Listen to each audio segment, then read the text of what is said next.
Bonjour nos chers Congolissolois.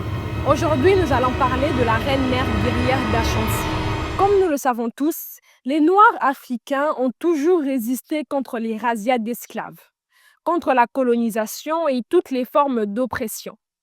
Et dans cette résistance, les femmes noires africaines ont joué un rôle fondamental. Des condesses du Soudan méroïtique aux reines comme Nzinga d'Angola ou Iya Asantewaa du Ghana, l'Afrique a toujours connu des femmes puissantes, courageuses et stratèges. On peut dire que cette force féminine plonge ses racines dans le matriarcat africain ancien, où les femmes détenaient une autorité spirituelle, sociale et politique considérable. Iya Asantewaa est née vers 1840 à Ejisu, dans l'empire d'Ashanti, au cœur de l'actuel Ghana. Elle était la sœur de Nana Kwasi Afrane Okpese, chef d'Eshizu, et devint plus tard reine-mère de ce même royaume. En tant que reine-mère, elle avait non seulement un rôle politique, mais aussi moral et spirituel. Elle veillait au bien du peuple, conseillait les rois et protégeait les traditions du peuple Ashanti. Durant sa vie, elle a vu l'influence britannique grandir dans la région. Les Européens convoitaient les richesses du Ghana, notamment l'or, et cherchaient à soumettre les royaumes indépendants africains. Après la mort de son frère en 1894, elle usa de son autorité pour nommer son petit-fils chef d'Eshizu. Mais très vite, en 1896, les Anglais exilèrent le roi Prépé I ainsi qu'une cinquantaine de dignitaires Ashanti, dont le jeune chef d'Eshizu. Face à cette injustice, Iya Asantewaa devint régente. Lorsque le gouverneur britannique Frédéric Hodgson exigea qu'on lui remette le tabouret d'or, symbole sacré de l'unité et de l'âme du peuple Ashanti, ce fut la goutte d'eau. Car le tabouret d'or n'était pas un simple objet, il représentait l'esprit, la dignité et la souveraineté de toute la nation Ashanti. Lors d'une réunion entre chefs, alors que certains hommes hésitaient à combattre, Iya Asantewaa se leva et prononça de mots devenus légendaires. Si vous, les hommes d'Ashanti, vous n'avez pas le courage de vous battre, alors nous, les femmes, nous irons au front. Nous nous battrons jusqu'à ce que la dernière d'entre nous tombe sur le champ de bataille.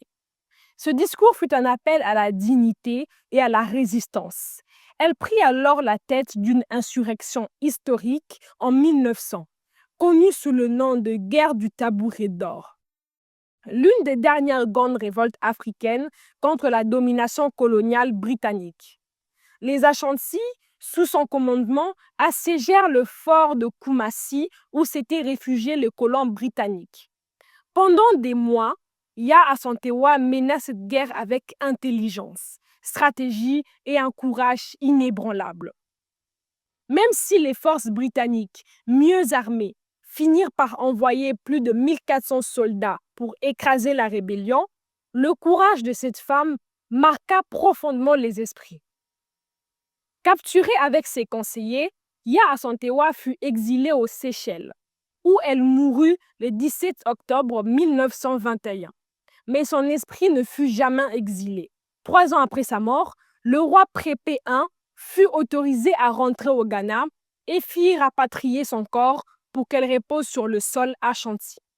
Aujourd'hui encore, Iya Asantewaa est célébrée comme l'incarnation de la résistance féminine africaine. Elle symbolise la voix des femmes qui refusent l'humiliation, la perte de souveraineté et la soumission face à l'injustice coloniale.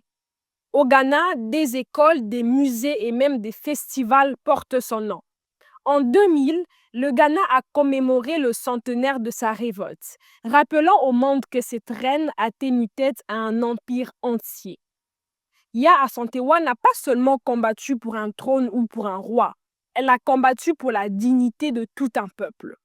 Son histoire nous enseigne que la résistance ne dépend pas de la force physique, mais de la force morale. Elle nous rappelle que les femmes africaines ont toujours été au cœur des luttes pour la liberté et la justice. Et aujourd'hui encore, son esprit plane comme un symbole d'honneur, de courage et de foi en l'Afrique.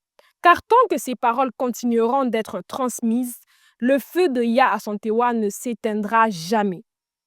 Merci de nous avoir écoutés et on vous dit à très vite pour un nouveau Isolo. Where all the African news is shown. Stay tuned for Black history, society, and culture. Want to be entertained with more Black trivia and much more facts? Well, this is the place to go. Hey, did you know the first computer was made by a Black person? No, I didn't know. Where'd you find out? Kongoli Solo, where you can find more information like this and much more. Make sure to check out the Your Space section, where you can put your own publications, events, ads,